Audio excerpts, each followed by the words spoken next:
karena mengairi 100 hektar kurang lebih sawah warga di sana. Kemudian ada potensi juga hutannya ini untuk menampung air, debit air yang cukup lumayan tinggi.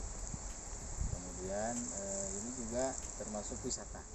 Dari potensi ini rencana nih ingin dibangun wisata desa. Di sini tempat harapannya sih ingin ada waterboom, ada ya untuk berwisata di sini bisa untuk keseluruhan.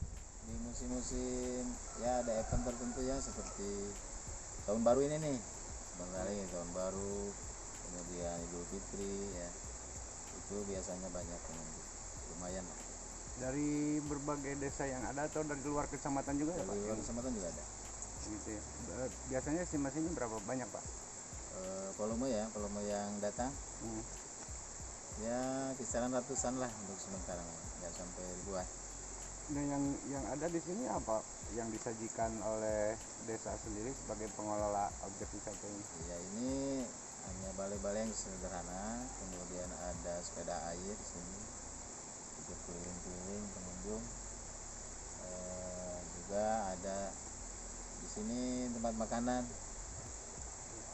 yang sederhana karena memang belum ada anggaran. Bismillahirrahmanirrahim. Assalamualaikum warahmatullahi wabarakatuh. Saya Kepala Desa Kertamukti.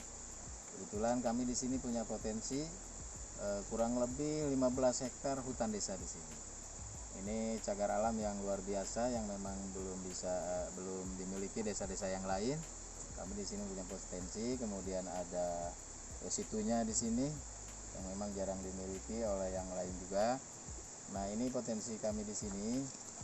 Harapan kedepannya ingin dibangun, apalagi untuk bantuan-bantuan ya, khususnya mungkin untuk lebih maju di wisata ini, karena ini ada beberapa potensi. Satu, untuk ketahanan pangan karena mengairi 100 hektar sawah warga di sini.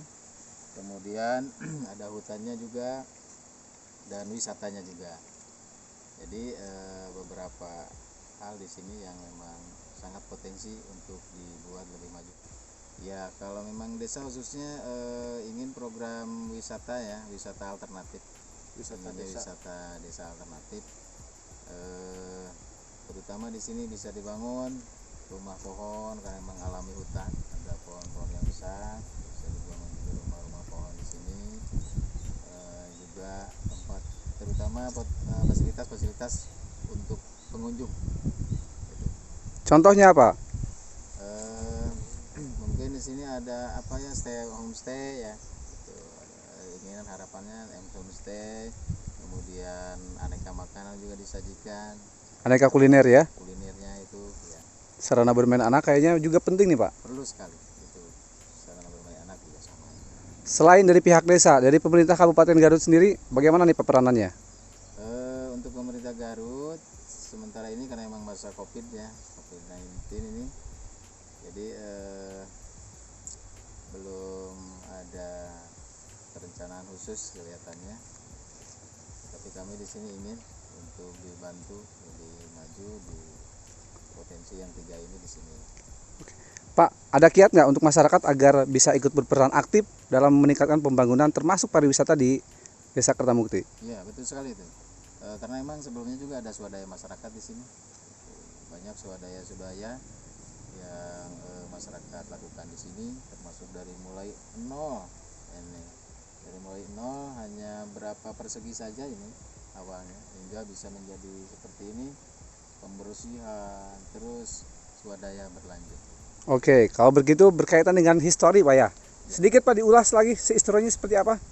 Ya, ini dulu hanya berapa meter persegi ya, kurang lebih 10 meter persegi lah.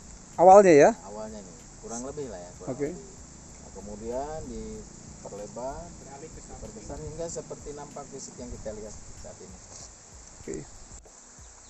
Pak Kades, kita mendengar ini menjadi salah satu cagar budaya yang diandalkan oleh Desa Kertamukti. Dan katanya pernah ada kunjungan dari beberapa pejabat termasuk bupati dan wakil bupati. Kebetulan waktu peresmian dulu itu Pak Bupati juga hadir beserta dinas, termasuk dinas terkait juga hadir. Kemudian Pak Dewan juga DPRD Kabupaten Garut hadir. Ada Pak Tatang Kunira di sini, ada Pak Agus Aceng waktu definitif, kemudian Pak Haji Alif juga hadir dalam acara harapan yang memang cita-cita ini yang tak kunjung padam, ingin dibangun, ingin dibantu terutama untuk Kabupaten Garut ya, termasuk juga pemerintah daerah provinsi. Kami sangat berharap untuk dibangun lebih maju potensi yang memang langka dimiliki desa-desa yang lain. Oke.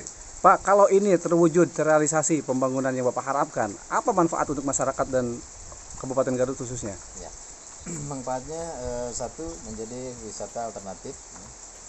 Kedua, ini juga untuk tempat refresh ya, refresh ya, ikon yang memang betul-betul sangat alami di sini.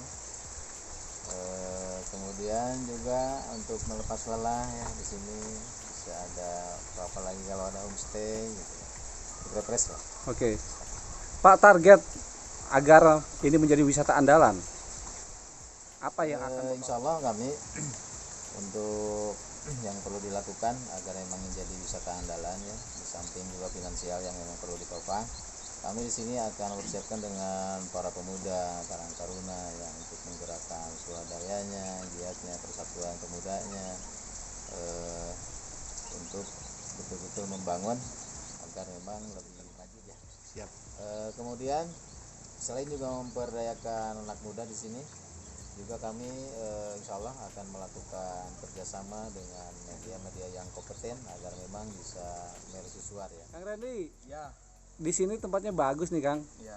Nah, pandangan Akang sendiri tentang potensi ini seperti apa, Kang? Sebetulnya ini potensi sangat bagus sekali ya untuk mengembangkan bakat-bakat yang terpendam mungkin. Contohnya dari kekreatifan anak muda di sini kan bisa dikembangkan di sini melalui contohnya kita membuat rakit lah ya, membuat rakit, kemudian membuat balai-balai beserta wisata taman kanak. Untuk pesan kami untuk anak muda untuk mengembangkan bakat di wilayah situ Cigetok ya, terutama pencipta medsos ya, seperti Instagram, Twitter, Facebook dan lain sebagainya, apalagi YouTuber ya. Kita di sini bisa mengembangkan bakat dengan konten-konten yang ada di lingkungan situ Cigetok ini, agar situ Cigetok bisa makin maju, terkenal dan intinya semakin mantap. Oke.